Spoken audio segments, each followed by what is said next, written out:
6개월 전 한국에서 처음 만난 혼혈 손녀 엘리. 그때 저는 솔직히 받아들이기 힘들었어요. 하지만 지금 제가 어디에 있는지 아세요? 예루살렘이 아닙니다. 한국이에요. 30년 넘게 지켜온 의사생활을 접고 1년 중 절반을 한국에서 보내고 있거든요. 어떻게 이런 일이 가능했을까요? 사실 그 과정에서 정말 예상치 못한 일들이 벌어졌습니다. 딸 미카가 갑자기 이스라엘 의사 면허를 포기하겠다고 선언했을 때의 충격, 그리고 엘리가 제게 처음으로 한 말이 무엇이었는지 지금 생각해도 소름이 돋아요. 그 작은 손녀가 저를 완전히 바꿔놓았거든요. 한국인 사위의 부모님과 처음 만났을 때의 당황스러움, 시골 병원에서 목격한 딸의 놀라운 모습까지 정말 믿기 어려운 1년이었습니다. 지금부터 그 전체 이야기를 들려드릴게요. 그 전에 잠깐만요. 1초면 누를 수 있는 좋아요와 구독 버튼 눌러주시면 영상 제작에 큰 힘이 됩니다. 본 영상은 개인정보 보호를 위해 스토리를 재구성한 이야기입니다. 그럼 이제 시작하겠습니다. 저는 야엘입니다. 예루살렘에서 30년간 의사로 일해왔죠. 6개월 전 한국에서 딸 미카와 사위 태준, 그리고 혼혈 손녀 엘리를 만나고 돌아온 후 매일 밤 잠을 이룰 수 없었습니다. 솔직히 말하면 그때 저는 충격이 너무 컸어요. 제 딸이 낳은 아이가 완전히 다른 모습이었거든요. 그런데 어느 날 아침 우편함에 작은 봉투 하나가 들어있더군요. 미카가 보낸 편지였습니다. 봉투를 뜯는데 손이 심하게 떨렸어요. 엄마, 엘리 첫 생일이에요. 할머니 없으면 의미 없어요. 제발 와주세요. 편지 안에는 손으로 그린 초대장이 들어있었습니다. 엘리의 작은 손바닥 도장과 함께 말이죠. 그런데 더 충격적인 건 초대장 뒤에 적힌 글씨였어요. 엄마, 엘리가 밤마다 할만하면서 울어요. 누군가를 찾고 있는 것 같아요. 그 순간 가슴이 철렁했습니다. 병원에서 응급수술을 3건이나 마치고 집에 돌아와서도 그 초대장만 바라봤습니다. 냉장고에 붙여놓고 침실 거울 옆에도 붙여놓았죠. 화장실 거울에까지 붙여놨어요. 동료 의사 다니엘이 심각하게 물어봤습니다. 야엘, 너 요즘 이상해. 수술 중에도 멍해 있고. 무슨 일이야? 손녀 생일 초대장을 받았어. 그럼 당연히 가야지. 뭘 그렇게 고민해? 다니엘, 너는 몰라. 그 아이는. 말을 하다가 멈췄어요. 혼혈이라는 말을 차마 할 수 없었거든요. 하지만 마음이 그렇게 간단하지 않았습니다. 병원에서 30년간 쌓아온 지위, 예루살렘에서의 안정된 생활. 무엇보다 또다시 한국에 가서 그 복잡하고 고통스러운 감정들과 마주하는 게 너무 두려웠어요. 그런데 그날 밤 꿈을 꿨습니다. 엘리가 저를 향해 2팔을 벌리고 있는 꿈이었어요. 깨어나니 베개가 눈물로 젖어 있었습니다. 결국 저는 충격적인 결정을 했습니다. 30년 의사생활에서 처음으로 3주 연속 휴가를 낸 거예요. 동료들이 모두 깜짝 놀랐죠. 6개월 만에 다시 인천공항에 내렸습니다. 이번엔 마음의 준비를 더 단단히 했다고 생각했는데 막상 한국 땅을 밟으니 또 다른 공포가 밀려왔어요. 입국 심사대에서 심사관이 물어봤습니다. 방문 목적이 뭐세요? 손녀. 손녀 생일이요. 그 말을 하는데 목소리가 떨렸어요. 손녀라는 단어가 아직도 어색했거든요. 택시에서 미카네 집 주소를 말하는데도 입이 마르더군요. 기사 아저씨가 친절하게 물어보시더군요. 손님, 오랜만에 가족 만나러 오시나 봐요? 표정이 엄청 긴장되셨네요. 네. 손녀 첫 생일이에요. 아, 그러시구나. 그런데 왜 그렇게 걱정스러워 보이세요? 대답할 수 없었어요. 어떻게 설명하겠습니까? 제 손녀를 받아들이기 힘들어한다고. 마음 한구석에는 여전히 무서운 의심들이 자리 잡고 있었습니다. 미카가 정말 잘 키우고 있는 걸까? 혼혈인 엘리가 한국에서 편견 없이 잘할 수 있을까? 태중 가족들은 진짜 엘리를 받아들이는 걸까? 미카네 집 앞에 도착했을 때 현관문이 벌컥 열리면서 태준이 뛰어나왔습니다. 어머님, 정말 오셨군요.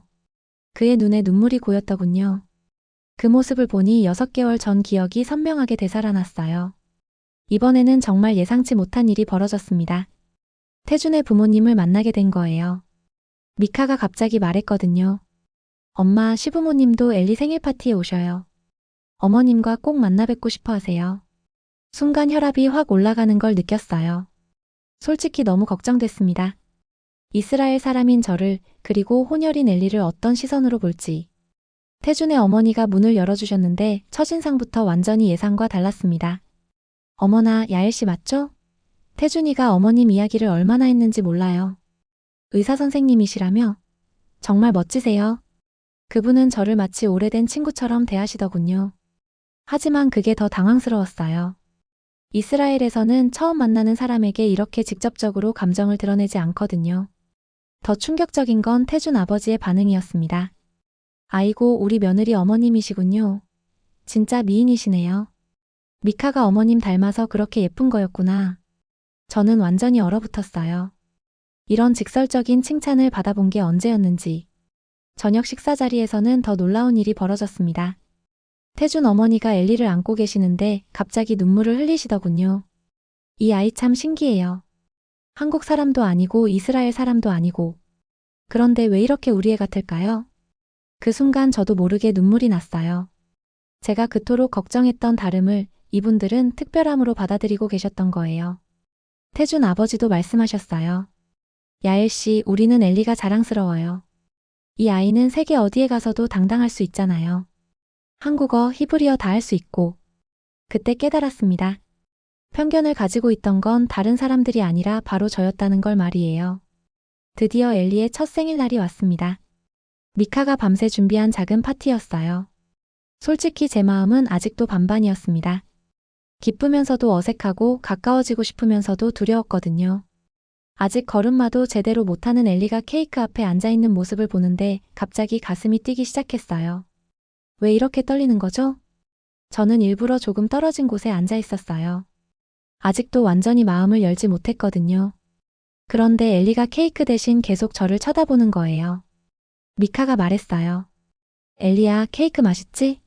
할머니 보지 말고 케이크 먹어. 그런데 엘리는 케이크에는 관심도 없고 계속 저를 바라보면서 뭔가 말하려고 하더군요. 입을 벌렸다 닫았다 하면서. 그 순간이었어요. 엘리가 제 쪽을 향해 두 팔을 벌리더니 또렷하게 말했습니다. 할만. 그것도 한 번이 아니라 계속해서 말이에요. 할만. 순간 모든 사람들이 조용해졌어요. 미카가 깜짝 놀라면서 소리쳤습니다. 엄마. 엘리가 할머니 부른 거예요. 처음으로 제대로 된 말을 한 거예요. 태준도 믿을 수 없다는 표정으로 말했어요. 엘리가 엄마도 아빠도 아직 제대로 못하는데 할머니를 먼저 불렀네요. 그 순간 저는 더 이상 참을 수 없었습니다. 눈물이 폭포처럼 쏟아지면서 엘리에게 달려가서 꽉 안아줬어요. 엘리야, 할머니가 정말 미안해. 너를 사랑하는데도 왜 이렇게 바보같이 굴었을까? 엘리는 제 팔에 안겨서 작은 손으로 제 얼굴을 만지작거리더군요. 그 따뜻한 손길에 제 마음속 얼음이 완전히 녹아버렸습니다. 태준이 옆에서 조용히 말했어요. 어머님, 엘리는 처음부터 어머님만 기다리고 있었어요. 다음 날 미카가 충격적인 제안을 했습니다.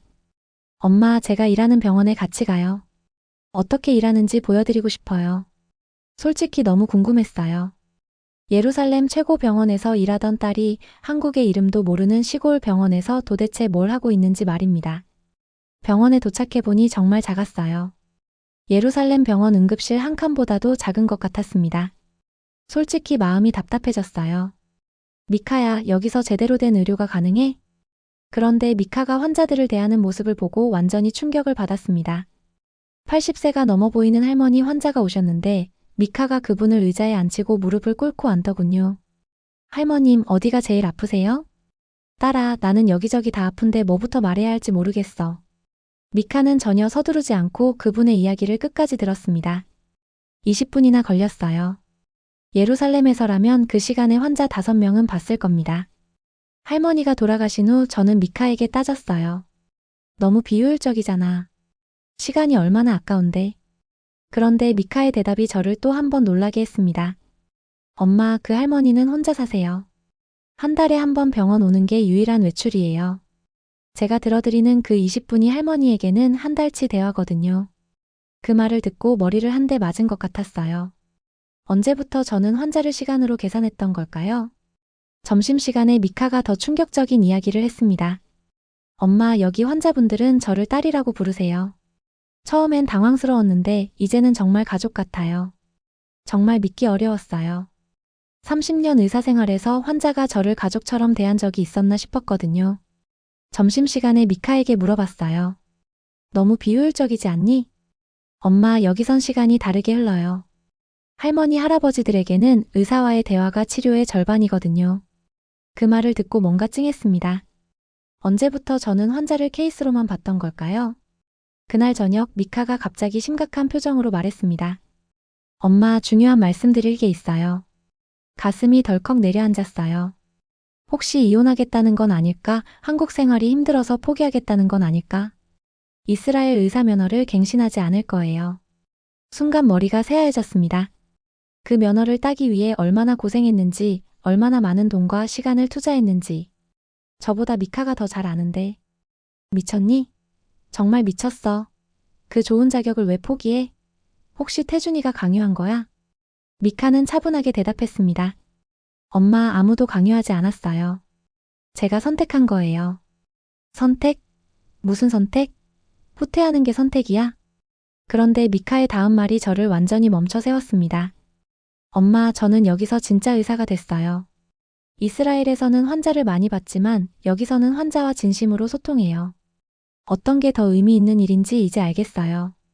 태준도 조심스럽게 거들었어요. 어머님, 미카가 얼마나 행복해하는지 보세요. 환자분들도 미카를 정말 사랑해요. 저는 소리를 질렀습니다. 행복? 행복이 밥 먹여줘? 미래는 생각 안 해? 나이 들면 어쩔 거야? 미카가 눈물을 글썽이며 말했어요. 엄마, 저는 환자들에게 희망이 되고 싶어요.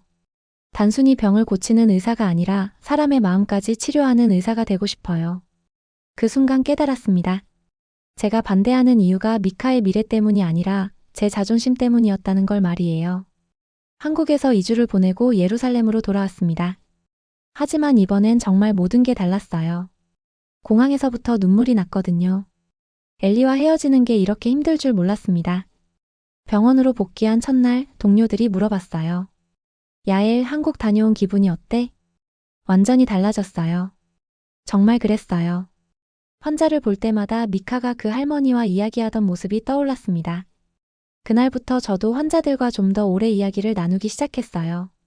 어느 날 밤 집에 혼자 앉아 있는데 갑자기 미카에게 편지를 써야겠다는 생각이 들었습니다. 30년 넘게 살면서 딸에게 진심 어린 편지를 써본 게 언제였는지 기억도 안 나더군요. 펜을 잡는데 손이 떨렸어요. 미카야, 엄마가 정말 바보였구나. 네가 보여준 사랑과 용기가 나를 완전히 바꿔놓았단다. 처음에는 네가 왜 그 좋은 조건을 포기하고 한국에 가려 하는지 전혀 이해할 수 없었어. 심지어 화가 났었지. 내가 평생 쌓아온 것들을 네가 무시하는 것 같았거든. 하지만 엘리를 보면서 내가 환자들을 대하는 모습을 보면서 깨달았어. 너는 후퇴한 게 아니라 더 큰 것을 향해 나아간 거였구나. 편지를 다 쓰고 나니 가슴이 뻥 뚫린 것 같았어요. 그리고 그날 밤 저는 인생에서 가장 중요한 결정을 내렸습니다. 다음 날 아침 병원장실로 갔어요. 원장님, 상담 좀 드리고 싶은 게 있습니다. 무슨 일이야, 야엘? 근무 스케줄을 조정하고 싶어요. 1년 중 6개월은 한국에서 지내고 싶습니다. 원장이 깜짝 놀라더군요. 야엘, 너 정말 괜찮아? 30년 동안 한 번도 그런 말 한 적 없었는데. 저는 확신에 차서 대답했어요. 네, 이제 정말 중요한 게 뭔지 알겠어요. 1년이 지났습니다. 지금 저는 정말 상상도 못했던 삶을 살고 있어요. 6개월은 예루살렘에서 6개월은 한국에서 지내는 완전히 새로운 인생을 시작했거든요. 한국에서의 생활은 매일이 놀라움의 연속이었습니다. 엘리는 이제 뛰어다니고 간단한 문장도 말할 수 있어요. 제일 신기한 건 저를 부를 때마다 다른 언어를 섞어서 부른다는 거예요. 할만 사부타 그랜마. 한국어, 히브리어, 영어를 다 섞어서 한 번에 부르는 모습이 너무 사랑스러워요. 그런데 어느 날 미카가 저에게 정말 놀라운 소식을 전해줬습니다. 엄마, 둘째를 가졌어요. 그 순간 눈물이 또 났어요. 하지만 이번엔 슬픔이 아니라 기쁨의 눈물이었습니다. 정말? 정말이야? 네, 엄마. 이번에는 처음부터 할머니랑 함께 키우고 싶어요. 태준도 엄청 기뻐했어요. 그리고 저에게 또 다른 기쁜 소식을 들려줬습니다. 어머님, 저도 새로운 도전을 시작해요. 작은 병원에서 의료 소방 교육센터를 열 예정이에요. 정말? 어떤 교육센터? 응급의학과 전문의 경험을 살려서 지역사회 사람들에게 응급처치를 가르치는 거예요. 특히 농촌 지역 어르신들에게 말이죠. 이 가족은 모두 자신들만의 특별한 길을 찾아가고 있었어요. 그리고 그 중심에 엘리가 있었습니다. 어느 날 오후 정말 잊을 수 없는 일이 벌어졌습니다. 엘리가 장난감 청진기를 들고 와서 제게 주더니 진지한 표정으로 말했어요. 할만, 나도 의사 될래. 미카처럼, 아니 할만처럼. 그 순간 가슴이 터질 것 같았어요. 이 작은 손녀가 저와 미카 사이의 모든 상처를 치유해주고 있었거든요. 엘리야, 할머니가 너를 정말 자랑스러워해. 할만, 나는 할만하고 미카하고 다 닮고 싶어. 그날 밤 저는 깨달았습니다. 가족의 진짜 의미를 말이에요. 혈연이나 국적, 피부색이 중요한 게 아니었어요. 서로를 진심으로 사랑하고 이해하려고 노력하고 함께 성장해 나가는 것. 그것이 진짜 가족이었습니다. 예루살렘에서 한국까지 이제 저에게는 두 개의 집이 있어요. 예루살렘에는 60년간 쌓아온 제 인생이 있고 한국에는 새롭게 시작하는 제 인생이 있습니다. 그리고 그 두 집을 이어주는 건 바로 사랑이에요. 엘리의 사랑, 미카의 용기, 태준의 따뜻함, 그리고 뒤늦게 깨달은 제 자신의 사랑까지. 지금 이 순간 저는 인생에서 가장 행복합니다. 30년 의사생활보다 예루살렘에서의 안정된 살보다 훨씬 더 의미 있는 나날들을 보내고 있거든요. 앞으로 태어날 둘째 손주와도 처음부터 함께할 수 있다는 생각에 벌써부터 설레요.